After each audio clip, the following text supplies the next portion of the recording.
ఉద్దనరాయనపాలెంలో అమరావతి శంకుస్థాపన ప్రదేశంలో పనులను మంత్రి నారాయణ పరిశీలించారు. ఈ సందర్భంగా మంత్రి నారాయణ మాట్లాడుతూ అమరావతికి చట్టబద్ధత లభించినందుకు కేంద్రానికి ధన్యవాదాలు తెలుపుతున్నామని చెప్పారు. రాజధాని రైతుల పోరాటం నేడు ఫలించిందని, 11 సీట్లకు జగన్ పరిమితమైన మార్పు రాలేదన్నారు. ఇప్పటికీ అమరావతి పేరు పలకటానికి జగన్ ఇష్టపడట్లేదని, జగన్ మావిగన్ అంటే చిన్నపిల్లల సైతం నవ్వుకుంటున్నారు. కేంద్రం చేసే చట్టాలు రాష్ట్రాలు పాటించాల్సిందే అని తెలిపారు. క్యాపిటల్ సిటీకి సంబంధించి నిన్న దిగువ సభలో పార్లమెంట్లో బిల్లు పాస్ అయింది. ఈరోజు రాజ్యసభలో 1 గంట పెడుతున్నారు. అది కూడా అయిపోతుంది. ఈరోజు రైతుల యొక్క ఆనందానికి అద్దు లేదు. వాళ్ళందరిళ్లలో ఈరోజు దీపావళి పండుగ చేసుకుంటున్నారు. అందుకని ఈరోజు ఈవినింగ్ అందరిళ్లలో దీపావళి పెట్టాలని నిర్ణయించుకున్నారు.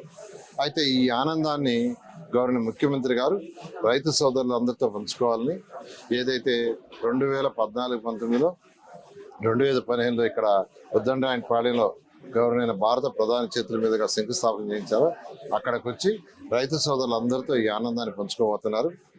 అయితే నిన్న జగన్మోహన్ రెడ్డి గారు పార్లమెంట్లో బిల్లు డిస్కస్ చేస్తుంటే ఇక్కడ ప్రెస్లో స్టేట్మెంట్ ఇస్తారు. నాకు తెలిసి ప్రపంచంలో ఎక్కడ కూడా ఒక విషయమై ఆ రాష్ట్రానికి సంబంధించి పార్లమెంట్లో డిస్కస్ జరుగుతుంటే అదే టైంలో నాయకుడు స్టేట్మెంట్ ఇటు ఉండదు. పార్లమెంట్లో ఉండే వాళ్ళకి వాళ్ళ ఎంపీలకి డైరెక్షన్ ఇచ్చుకుంటుంటారు. కానీ ఇది కొత్త వింతగా, అంటే ప్రజలందరూ బిల్లు పాస్ అయిపోతున్న ఒక భావోద్యోగంతో ఆనందంలో ఉండే టైంలో వాళ్ళందరూ ఆనందం ఉండకూడదు, వాళ్ళ ఆనందాన్ని చెడగొట్టాలని ఒక సైకో మెంటాలిటీతో నిన్న ఆయన ప్రెస్ మీట్ పెట్టాడు. అందులో తప్పుకు చిన్న ఉదాహరణ చెప్తున్నాను. జిఎస్టీ ఎగ్జామ్షన్ అన్నాడు. జిఎస్టీ ఐకానిక్ టవర్స్కి ఇవ్వలేదు, అధికారుల భవనాలకు ఇవ్వలేదు, విల్లాస్కి ఇవ్వలేదు, తర్వాత లేఅవుట్స్ రోడ్కి ఇవ్వలేదు, ట్రంక్ రోడ్స్కి ఇవ్వలేదు, జ్యుడిషియల్ కాంప్లెక్స్కి ఇవ్వలేదు, దేనికి ఈ రోజు వరకు ఇవ్వాల. కానీ రాష్ట్ర ప్రజలకి ఎగ్జామ్షన్ ఇచ్చేసి. కాబట్టి ఒక నాయకుడిగా డేటా తీసుకొని కరెక్ట్గా చెప్పాలా, కానీ ప్రజల్ని కన్ఫ్యూజ్ చేయాలా, ప్రజల్ని అడ్డదారులు పంపించాలని ఒక సైకో మెంటాల్ చేశారు. అందుకే ప్రజలు 11 సీట్లకి లిమిట్ చేశారు. ఇదే పని చేస్తుంటే నెక్స్ట్ టైం 0 అవుతుంది. విజయవాడ సెంట్రల్ నియోజకవర్గంలోని 31వ డివిజన్ ముత్యాలంపాడు శివాలయం మరియు కోదండ రామాలయం నందు 45 అడుగుల గరుత్మంతుని విగ్రహం ఏర్పాటు చేయడం అభినందనీయమని ప్రభుత్వ విప్ సెంట్రల్ ఎమ్మెల్యే బోండామ మహేశ్వరరావు అన్నారు. 45 అడుగుల గరుత్మంతుని విగ్రహ నిర్మాణానికి సహకరించిన దాతలు పెనుమాక దాశరథి, పి నాగమణిలను ఈ సందర్భంగా ప్రత్యేకంగా అభినందిస్తున్నట్లు తెలిపారు. విజయవాడ సెంట్రల్ నియోజకవర్గంలోని 31వ డివిజన్ ముత్యాలంపాడు శివాలయం మరియు కోదండ రామాలయం నందు నిర్వహించిన 45 అడుగుల గరుత్మంతుని విగ్రహ ప్రతిష్టాపన ఆవిష్కరణ కార్యక్రమాలు ఘనంగా నిర్వహించబడ్డాయి. ఈ కార్యక్రమంలో ప్రభుత్వ విప్ బోండా ఉమామహేశ్వరరావు, బీజేపీ మాజీ MP Gokaraju Gangaraju, building constructions and welfare association chairman Guttumukkala రఘురామరాజుతో కలిసి పాల్గొన్నారు. ఈ సందర్భంగా బోండా ఉమా మాట్లాడుతూ ప్రతి సంవత్సరం శివరాత్రి, శ్రీరామనవమి, ఉగాది వంటి పర్వదినాలను ఈ ప్రాంతంలోని పెద్దలు, భక్తులు ఎంతో వైభవంగా నిర్వహించడం విశేషమన్నారు. కమిటీ సభ్యులు స్వంత నిధులతో దేవాలయ అభివృద్ధి కార్యక్రమాలను చేపట్టడం ఆదర్శనీయమని పేర్కొన్నారు. సెంట్రల్ నియోజకవర్గంలో ప్రసిద్ధ దేవాలయం ఇక్కడ ముత్యాలంపాటి శివాలయం. ఇక్కడ ఈ కమిటీ ఆధ్వర్యంలో ప్రతి సంవత్సరం శివరాత్రి కానీ, శ్రీరామనవమి కానీ, ప్రతి పండగకి, ఉగాది కానీ, అనేక పండగలకి పెద్ద ఎత్తున ఈ ప్రాంతంలోని పెద్దలందరూని, మహిళా సోదరీమణుల్ని పిలుచుకొని పెద్ద ఎత్తున వైభవంగా ఉత్సవాలు చేస్తారు. ఈ కమిటీ అందరూ కూడా సొంత డబ్బులతో, మరి గంగరాజు గారు పెద్దలు ఆయన సహకారం, ఇక్కడ ఉన్నటువంటి నరసరాజు గారు కానీ, అలాగే చిన్న గారు కానీ, అలాగే మా మిగతా క్షత్రియ సంఘం కానీ అందరూ కూడా కలిసికట్టుగా ఒకే మాట మీద ఈ ఆలయ అభివృద్ధికి చిత్తశుద్ధితో కట్టుబడి ఉండటం వల్ల ఇది దినదిన ప్రవర్ధమానం చెందుతూ ఆ శివయ్య తండ్రి ఆశీస్సులతో నిత్యం అభివృద్ధి చెందుతూ ఉంది. ఇవాళ గరుత్మంతుడి గరుత్మంతుడి విగ్రహాన్ని 45 అడుగుల విగ్రహాన్ని ఇక్కడ ప్రతిష్ఠించారు. కమిటీ సభ్యులందరూ కూడా దీనికి పెద్ద ఎత్తున నిర్వహించారు. ఇప్పుడే పెద్దలు గోకరాజు గంగరాజు గారి చేతుల మీదుగా ప్రారంభించబడిన సంతోషం. ఏదేమైనా భగవంతుని ఆశీస్సులతో నిత్యం ఈ నియోజకవర్గంలో అన్ని దేవాలయాల్లో కూడా ధూప దీప నైవేద్యాలు జరుగుతూ ఉత్సవాలు జరుగుతూ ఎంతో సంతోషం. ఈ నియోజకవర్గ శాసనసభ్యుడిగా ఈ కమిటీలకి సొంత నిధులతో అభివృద్ధి చేసుకుంటున్న ఈ కమిటీలకి ఎప్పుడూ అండగా ఉంటాం. ఏ కార్యక్రమాలైనా వాళ్ళని పాల్గొని ఈ అందరినీ కూడా ప్రోత్సహిస్తామని తెలియజేస్తూ సెలవు తీసుకుంటాం. విజయవాడలోని ఇంద్రకీలాద్రిపై వెలిసిన శ్రీ దుర్గామల్లేశ్వర స్వామివార్ల దేవస్థానంలో చైత్రమాస శుద్ధ పౌర్ణమి సందర్భంగా నిర్వహించిన గిరి ప్రదక్షిణ భక్తి ప్రపత్తులతో వైభవంగా సాగింది. తెల్లవారుజాము నుంచే వేలాది మంది భక్తులు తరలివచ్చి అమ్మవారి దర్శనంతో పాటు గిరి ప్రదక్షిణలో పాల్గొన్నారు. ఉదయం ఆలయ కార్యనిర్వహణాధికారి వికే సీనా నాయక్ కొబ్బరికాయ కొట్టి గిరి ప్రదక్షిణను ప్రారంభించారు. పల్లకిపై కొలువు తీరిన అమ్మవారు స్వామివార్ల ఉత్సవమూర్తుల వెంట భక్తులు భక్తి శ్రద్ధలతో కాలినడకన ముందుకు సాగారు. జై దుర్గా జై జయ దుర్గా నినాదాలతో ఇంద్రకీలాద్రి పరిసరాలు మారుమ్రోగాయి. శంభుం జగన్మోహన రూపపూర్ణం విలోహ కలజ్జాకులితాం స్మితాఢ్యాం మధుకమలాం సఖీకరాభ్యాం సంబిభ్రతిమద్రిసుతాం భజేహం. జగన్మాత దుర్గాదేవి ఆలయంలో చైత్రమాసం ఈ పరాభవనామ సంవత్సరం చైత్రమాస ఉత్సవాలు అత్యంత వైభవపేతంగా అంగరంగంగా మరి ఆగమోక్తంగా చక్కగా జరుగుతున్నాయి.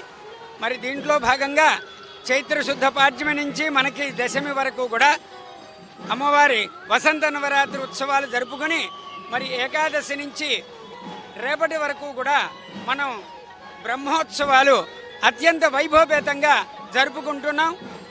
మరి ఇవాళ చైత్ర పూర్ణిమ చాలా విశేషమైనటువంటి పర్వదినం. ఈ పర్వదినంలో మనం ఈ యొక్క గిరి ప్రదక్షిణ కార్యక్రమం అత్యంత వైభవపేతమైనటువంటిది. మరి గిరి ప్రదక్షిణలో పాల్గొన్నటువంటి అశేష భక్త జనావళి అందరికీ కూడాను ఆయురారోగ్య ఐశ్వర్యాలు కలిగి అఖండమైనటువంటి విజయాలతో వెలుగొందాలని కోరుకుంటూ అమ్మవారి యొక్క దివ్య శుభాశీస్సులు. ఈ రోజుతో బ్రహ్మోత్సవాలు మహాపూర్ణాహుతి అవభృత స్నానము వెండి రథోత్సవంతో కార్యక్రమాలు పరిసమాప్తి అవుతాయి. మరి రేపటి రోజున సాయంత్రం 4 గంటలకి ప్రదోషకాల మందు నౌకా విహారం అఖండ కృష్ణవేణి నదీ తీరంలో జరుపుకొని ద్వాదశ ప్రదక్షిణలు పవలింపు సేవ కార్యక్రమాలతో ఈ చైత్రమాస బ్రహ్మోత్సవాలు కూడాను పరిసమాప్తి చేసుకోవడం జరుగుతుంది. మరి విశేషమైనటువంటి రోజున ఈ గిరి ప్రదక్షిణం ఈ ఇంద్రకీలాద్రికి ప్రదక్షిణం చేస్తే అమ్మవారి చుట్టూ ప్రదక్షిణం చేసినట్లే భూమండలం ప్రదక్షిణం చేసినంత ఫలితం దక్కుతుంది. అందుకని 50 మంది భక్తులు అందరూ కూడా గిరి ప్రదక్షిణలో పాల్గొని అమ్మవారి కృపకు పాత్రులు కావలసిందిగా కోరుచు అమ్మవారి యొక్క దివ్య శుభాశీస్సులు. జై దుర్గా భవానీ, జై జై భవానీ. మాజీ కేంద్ర మంత్రి చింతామోహన్ కేంద్రం రాష్ట్ర ప్రభుత్వాలపై తీవ్ర విమర్శలు చేశారు. ప్రధాని మోడీ నాయకత్వంలోని కేంద్ర ప్రభుత్వం పేదల కంటే పెద్ద పెట్టుబడిదారులకే మద్దతు ఇస్తుందని ఆరోపించారు. మోడీ పాలనలో నిత్యావసర వస్తువుల ధరలు, గ్యాస్ సిలిండర్ ధరలు అమాంతం పెరిగి ప్రజలు ఇబ్బందులు పడుతున్నారన్నారు.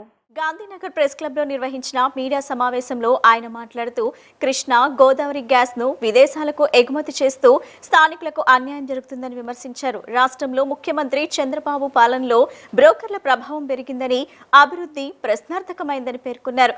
ఖనిజ దోపిడీ పేరుతో భారీ కుంభకోణాలు జరుగుతున్నాయని ఆరోపించారు. రాజధాని నిర్మాణంపై కూడా ప్రశ్నలు లేవనెత్తుతూ చిన్న పనులకు నిధులు లేకపోయినా లక్షల కోట్లు ఖర్చు చేయటం సరికాదన్నారు. అలాగే రాజధాని అమరావతిపై వైఎస్ జగన్ వ్యాఖ్యలు ప్రజల్లో గందరగోళం సృష్టిస్తున్నాయన్నారు. దళితులపై వివక్ష పెరుగుతుందని, దళిత క్రైస్తవులకు న్యాయం చేయాలని డిమాండ్ చేస్తూ కాంగ్రెస్ అధికారంలోకి వస్తే రాజ్యాంగ సవరణ చేస్తామని హామీ ఇచ్చారు. రాజధాని అనేది 1953 నుంచి మార్పులు జరుగుతూ వస్తూ ఉంది. మద్రాసు రాష్ట్రం నుంచి విడిపోయేటప్పుడు తిరుపతిని రాజధాని నగరం చేయమని ఆ రోజు పెద్దలు చెప్పారు. మరి అటు కాకుండా కర్నూలుకు వచ్చింది, కర్నూలు నుంచి హైదరాబాద్ వచ్చింది, హైదరాబాద్ నుంచి మరి తుళ్ళూరుకు వచ్చింది, తుళ్ళూరు దాన్ని విశాఖపట్నం అన్నాడు మా మిత్రుడు కుమారుడు. మరి మొత్తానికి ఏమైతేనేమి నిన్న ఒక కామెంట్ చేసినట్టున్నాడు, అక్కడ కాకుండా ఇంకో దగ్గర అయితే బాగుంటుందని ఏదో అన్నట్టున్నాడు.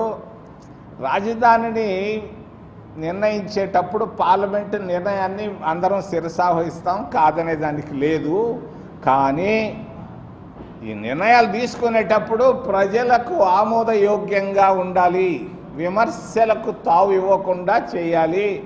సరే, సంతోషం, నువ్వు తెచ్చుకున్నావు, పార్లమెంటు ముద్ర వేసింది, రాష్ట్రపతి రేపు సంతకం పెడతా ఉంది. ఒక్క రాజధాని పైన ఇన్ని లక్షల కోట్లు ఎందుకు ఖర్చు పెట్టాలయా? ఇన్ని లక్షల కోట్లు ఎందుకు ఖర్చు పెట్టాలి? మరి 1000 ఎకరాల్లో చాలని అందరూ అంటున్నారు. అటు కేరళలో కానీ, అటు తమిళనాడులో కానీ, కర్ణాటక కానీ, తెలంగాణలో, మరి ఒరిస్సాల్లో 1000 ఎకరాల్లో రాజధాని నగరాలు కట్టారు. మా ఊరు మిత్రుడు లక్షల ఎకరాల్లో కట్టాలంటాడు, 1000 ఎకరాల్లో కట్టాలంటాడు. డబ్బు ఎక్కడుంది? అప్పు తెచ్చి కట్టుకోవాలనా? కొంచెం ఆలోచించి మరి బడ్జెట్ తగ్గించుకొని మిగిలిన ప్రాంతాలు కూడా, కడపలో ఒక ఎమ్మెల్యే, గౌరవ ఎమ్మెల్యే గారు అడుగుతున్నారంట రోడ్లు రిపేర్కి ₹1 కోటి 2 సంవత్సరాల నుంచి. ఈ రోజు దాకా రూపాయి రాలేదు అక్కడ.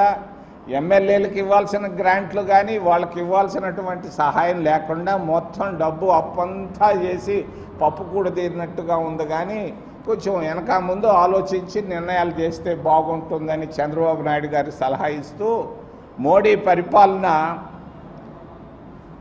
సరిగా లేదు, ధరలు బాగా పెరిగిపోతున్నాయి, ట్యాక్సులు బాగా పెంచేస్తున్నాడు. రాష్ట్ర రాజధాని అంశంలో జగన్మోహన్ రెడ్డి స్పష్టమైన విధానం లేకుండా గందరగోళ నిర్ణయాలు తీసుకుంటున్నారని గన్నవరం ఎమ్మెల్యే ఎర్లగడ్డ వెంకట్రావు విమర్శించారు. ముఖ్యమంత్రిగా ఉన్నప్పుడు అమరావతిని అంగీకరించని జగన్ తర్వాత 3 రాజధానుల పేరుతో మాట మార్చారన్నారు. ఒకరోజు ఒక మాట, మరుసటి రోజు మరో మాట మాట్లాడటం జగన్ రాజకీయాల స్వరూపమని విమర్శించారు. అమరావతి చారిత్రక ప్రాధాన్యం కలిగిన ప్రాంతమని, అలాంటి ప్రాంతాన్ని రాజధానిగా ఎంపిక చేయటం దూరదృష్టి నిర్ణయమని పేర్కొన్నారు.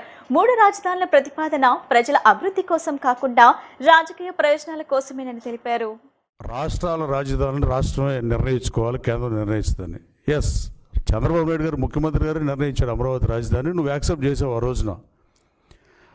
ఆ రోజు నువ్వు అమరావతి అన్ని రకాలుగా అనుకూలంగా ఉందని చెప్పి నువ్వు మాట మార్చి, నువ్వు మాటని తిప్పి, నువ్వు మారేవని అందరూ మారాలనుకుంటాం సహేతుకం కాదు. జగన్మోహన్ రెడ్డి గారు, చంద్రబాబు నాయుడు గారు అమరావతిని రాజధానిగా ఎంపిక చేసి, గత వైభవం ఎంతో ఘనకీర్తి కలిగిన అమరావతిని మళ్ళీ రాష్ట్రానికి రాజధాని చేసే అవకాశం వస్తే, ఆయన రాజధానికి చేస్తే నువ్వు అడుగున అడ్డపడింది వాస్తవం కాదా? నువ్వు ఎన్ని కఠోరమైన ప్రయత్నాలు, నీ ముఖ్యమంత్రి పదవిని, సభానాయకుడిగా నీకు ప్రజలు ఇచ్చిన అధికారాన్ని, 151 సీట్లు వచ్చి అధికారం ఇస్తే, ఉమ్మడి రాష్ట్రం కలిసి ఉన్నా కూడా మ్యాజిక్ ఫిగర్ కన్నా నీకు ఆ రోజు ఎక్కువ రాష్ట్ర ప్రజలు ఇస్తే, నువ్వు చేసిన పనికిమాల పనుల వల్ల, అమరావతిని కదిపిద్దాం అనుకోవడం వల్ల, నువ్వు అమరావతిని మారుద్దామని నువ్వు చేయని ప్రయత్నం లేదు. జ్యుడిషియల్గా కానీ, మామూలుగా కానీ ప్రజల్ని బాధ పెట్టి, రైతులు ఉసురు పోసుకుని ఒకటంటిగా ఇట్ట మాట్లాడకపోతే చాలాసేపు పడుతుంది. కానీ జగన్మోహన్ రెడ్డి, మీరు అమరావతిని సర్వనాశనం చేద్దామని ట్రై చేసిన, అమరావతి పంచారామాల్లో శైవక్షేత్రం అది, అమరావతి ప్రాశస్యం అట్లాంటిది. నువ్వు చరిత్ర చదువుకో, అమరావతి గొప్పతనం జరుగుతుంది. అమరావతిని నువ్వు ఇంచు కూడా కదపలేకపోయావు. ఆఖరికి చివరికి ఈరోజు నిన్న లోక్సభలో ఆమోదం పొందింది. దేశవ్యాప్తంగా ఉన్న అన్ని రాజకీయ పార్టీలు దీన్ని స్వాగతించి, రాజధాని ఒకటే ఉండాలనే ఉద్దేశంతో, ఏ రాష్ట్రానికైనా రాజధాని ఉందా అంటావు, అసలు దేశానికి రాజధాని ఉంటుంది కానీ రాష్ట్రాలకు లేదంటావు. కేంద్రం కూడా రాజధాని విషయంలో పాత్ర లేదని ఎఫిడవిట్ ఇచ్చిందంటావు నేను ప్రెస్ మీట్లో. నీకు చరిత్ర తెలీదు. ఇప్పుడు అమెరికాలో 50 రాష్ట్రాలు ఉంటే 50 రాష్ట్రాలకి రాజధానులు ఉన్నాయి. పోనీ నువ్వే దేశం అన్న చెబితే దానికే రాజధానులు ఉన్నాయి. నువ్వే చెప్పావు సౌత్ ఆఫ్రికాకి 3 రాజధానులు ఉన్నాయని. ఆ రోజు నువ్వేమన్నా ఆంధ్రప్రదేశ్ రాష్ట్రాన్ని దేశం అనుకుని 3 రాజధానులు పెడదాం అనుకున్నావా? లేకపోతే లోటు బడ్జెట్ ఉందని నీకు తెలియదా? అసలు నీకు చరిత్ర తెలియదా? తెలియకుండానే మాడతావు కూడా నాకు అర్థం కావట్లా. ఇంకో ఆశ్చర్యకరమైన విషయం, నేను ప్రెస్ మీట్లో జగన్మోహన్ రెడ్డి చెప్పేది మావి గన్నని పెట్టాలంట. ఈ మావి గన్న ఏదో అది బాధాకరం, కానీ భాషా ప్రయోగంలో మాట్లాడకూడదని సంస్కారం అడ్డొస్తుంది తప్ప, ఇది మావి గన్న అంటే మచిలీపట్నం ఏంటి, విజయవాడ, గుంటూరుని అసలు VGTM ఉడా నుంచి కాపీ చేశాడో, లేకపోతే ఆయన సలహాదారులు చెప్పారో, లేకపోతే ఆయన ఇంటలెక్చువల్ స్మార్ట్ అనుకునే ఒక నాయకుడు చెప్పాడో, లేకపోతే ఒక స్ట్రీట్ స్మార్ట్ అని నమ్ముతాడు అతను చెప్పాడో నాకు తెలియదు. కానీ ఇది ఈ మావి గన్ అంటే అసలు ఎవడన్నా దీంట్లో మళ్ళీ పైపెచ్చి అక్కడితో ఆపకుండా మావిగల్లో గన్ను ఉందని మీకు అభ్యంతరం అయితే వేరే పేరు పెట్టుకోండి అంట. అమరావతిని రాజధానిగా లోక్సభ ఆమోదించగా రాజ్యసభలో కూడా ఆమోదం లభించనుందని సిపిఐ నేత డాక్టర్ కె నారాయణ తెలిపారు. అమరావతి ప్రజల ఆకాంక్ష అని పేర్కొన్నారు. 3 రాజధానుల పేరుతో అమరావతిని బలహీనపరిచేందుకు వైసీపీ ప్రయత్నించిందని విమర్శించారు. బిల్లుపై పార్లమెంట్, అసెంబ్లీ సమావేశాలను బహిష్కరించడం సరికాదన్నారు. అమరావతి బిల్లుతో పాటు ఏపీకి ప్రత్యేక హోదా, విభజన హామీలు అమలు చేయాలని కేంద్రాన్ని కోరాలని సూచించారు. అధికార ప్రతిపక్షాలు కలిసి పనిచేయాలని పిలుపునిచ్చారు. లోక్సభలో ఆమోదించారు, ఇప్పుడు రాజ్యసభలో ఆమోదించబోతున్నారు. సంతోషం. ఇప్పటికి లేట్ అయింది. అమరావతి రాజధాని అనేది ప్రజల కోరిక. అది కమ్యూనిస్ట్ పార్టీ 1952 నుంచి కూడా మెడ్రాస్ నుంచి బయటకు వచ్చినప్పుడు కూడా విజయవాడ క్యాపిటల్ కూడా సీట్ అయిపోయింది. భారతదేశంలో, ఆంధ్రదేశంలో రాజకీయ పార్టీలో మొట్టమొదటి పొందిన సిపిఐ ఒకటి క్యాపిటల్ కావాలి విజయవాడ. సంతోషమే. అయితే విచిత్రం ఏంటంటే ఈ వైసీపీ పార్టీ నాకు విచిత్రంగా కనిపిస్తాం. ఒక తప్పు చేస్తే తప్పును సమర్థించుకుంటూ పోవాలంటే 100 తప్పులు చేయాలి. నేను ఒక తప్పు చేసి వెనక్కి పోతే ప్రాబ్లం ఉంది. వాళ్ళు తప్పుల మీద తప్పులు చేసి అమరావతిని 3 ముక్కలు చేసి దాని ఫలితంగా ప్రతిపక్షం అనిపిస్తుంటే ఇప్పుడు పార్లమెంటు ఆమోదించడానికి కూడా దాన్ని పేచీ పెడుతున్నారు. బైకట్ చేశారు. అసెంబ్లీకి రాకుండా అయిపోయారు, పార్లమెంట్ బైకట్ చేశారు. ఇది విచిత్రంగా ఉంది వాళ్ళ పరిస్థితి.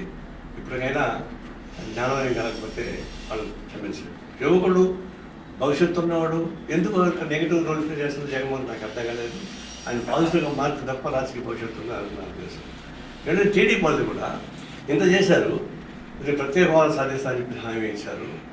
బ్యాక్వర్డ్ జిల్లాలకి ఫండ్స్ ఇప్పిస్తారని చెప్పారు. ఈ విభజన చట్టంలోనే ఉంది, అది పార్లమెంట్ అమలు చట్టంలో ఉంది. మరి స్పెషల్ హోదా రాలేదు, ప్రత్యేక హోదా రాలేదు, మరి దానికి మాట్లాడలేదు.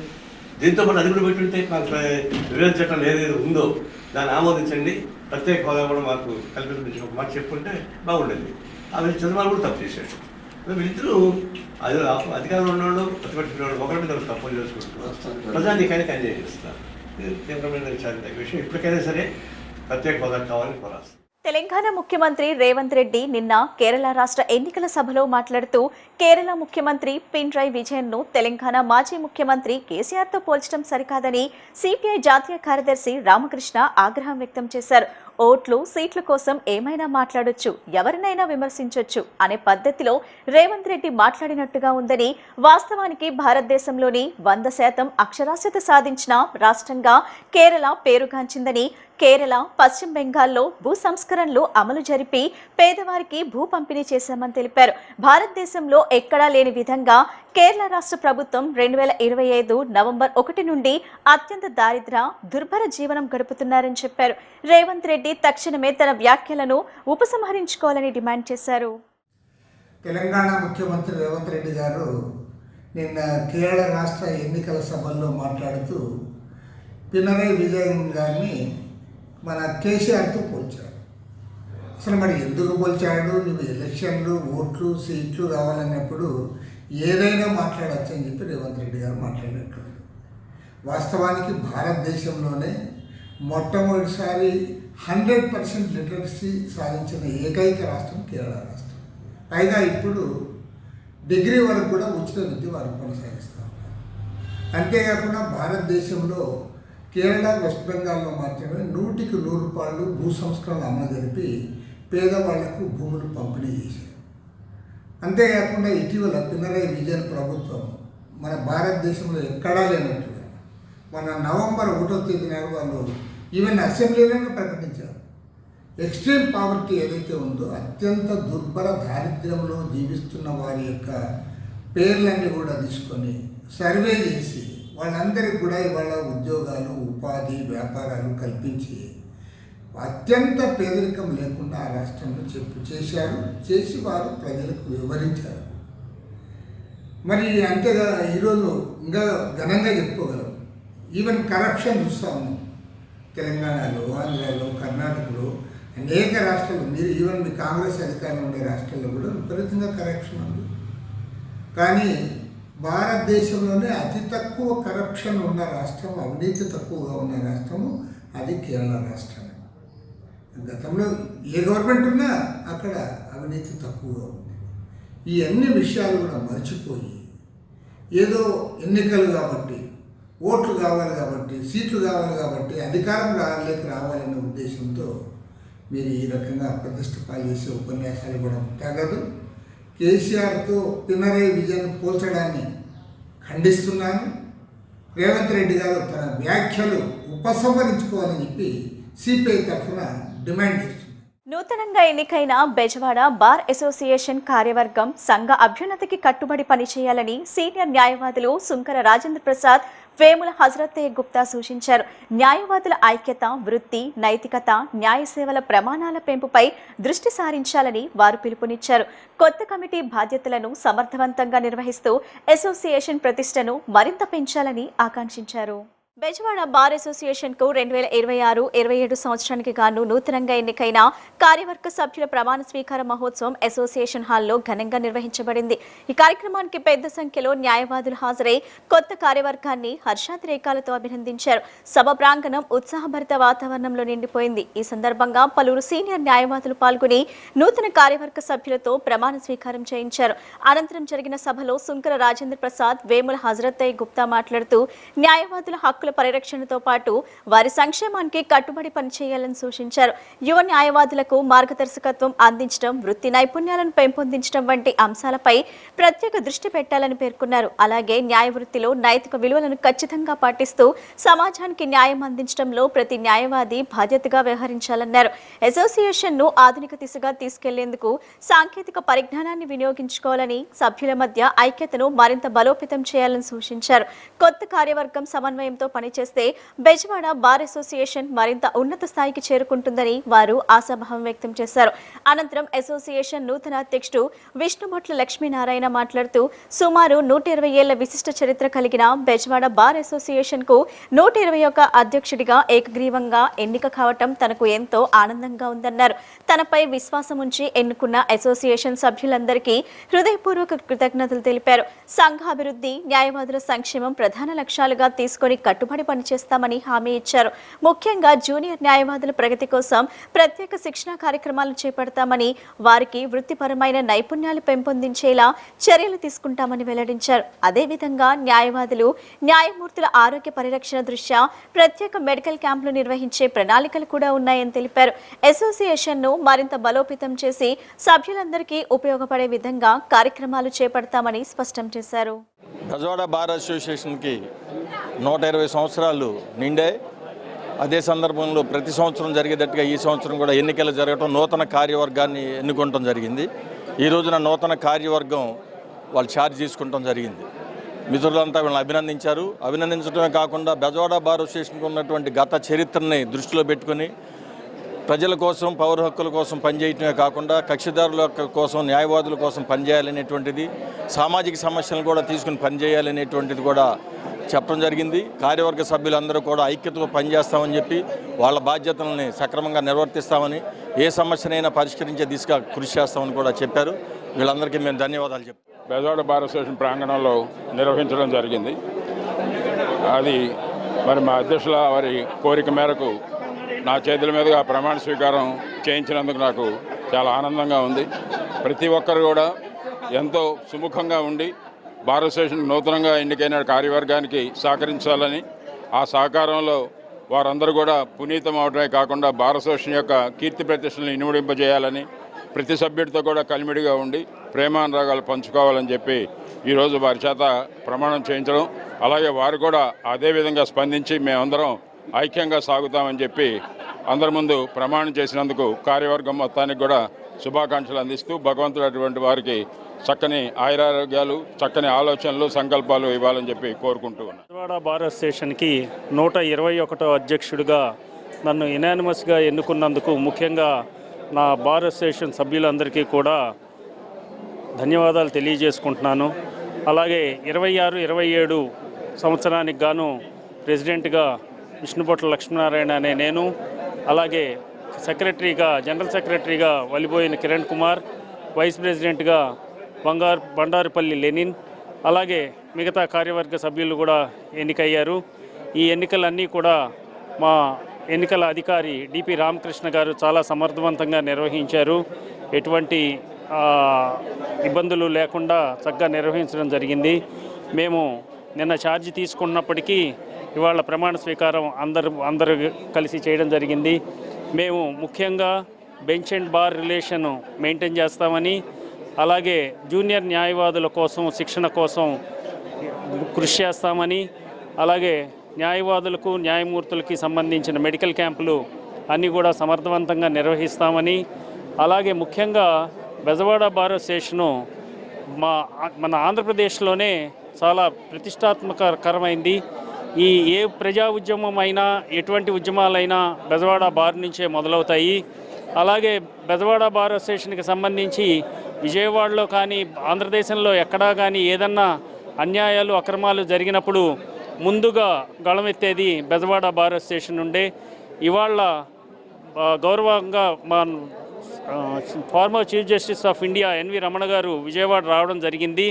ఆయన గౌరవంతో మేము వెళ్ళి మా జనరల్ బాడీ గవర్నింగ్ బాడీ సభ్యులు అందరం వెళ్ళి ఆయన కలవడం జరిగింది. ఆయన కూడా అదే చెప్పారు, బెజవాడ బార్ అంటే మీరేదో ఎన్నిక కాబడ్డారు, మీ సమస్యలు మీరు పరిష్కరించుకుంటున్నారు, మీరంతా బాగున్నారు అని అనుకోవద్దు, ప్రజా ఉద్యమాలు చేయాలి. అలాగే ఇప్పుడు 3వ ప్రపంచ యుద్ధం జరుగుతున్నట్లుగా జరుగుతోంది. మీరు ఈ విషయాన్ని కూడా ఈ యుద్ధాల గురించి వీటి గురించి కూడా మీరు ప్రజల్లోకి చైతన్యం తీసుకొని వెళ్ళాలి. అలాగే ఏ కార్యక్రమం చేసినా ప్రజలు ఆమోదయోగ్యంగా ఉండేటట్లు చేయాలి. బార్ అసోసియేషన్తో పాటు ప్రజల ఆమోదం కూడా మీకు ఉండాలి. ప్రజల్లోకి మన బార్ అసోసియేషన్ వెళ్ళాలి. న్యాయ విజ్ఞాన సదస్సులు మన విజయవాడ పరిసర ప్రాంతాల్లో ఘనంగా నిర్వహించమని, అలాగే లా అకాడమీ ఏర్పాటు గురించి అడిగితే ఆయన చాలా చక్కటి సలహాలు సూచనలు ఇచ్చారు. కాబట్టి మేము గవర్నింగ్ బాడీగా ఈ రోజున అఫీషియల్గా మా బాధ్యతలను స్వీకరించినందుకు ఈ సమావేశానికి మా న్యాయవాద మిత్రులందరూ వచ్చి మమ్మల్ని ఆశీర్వదించినందుకు చాలా ధన్యవాదాలు. అలాగే ఈ మీడియా కవర్ చేసినటువంటి మా సి ఛానల్ ఎండి గారికి కూడా, రమేష్ గారికి కూడా ధన్యవాదాలు తెలియజేసుకుంటున్నాను. ఇప్పుడు కాసేపు ప్రకటనలు.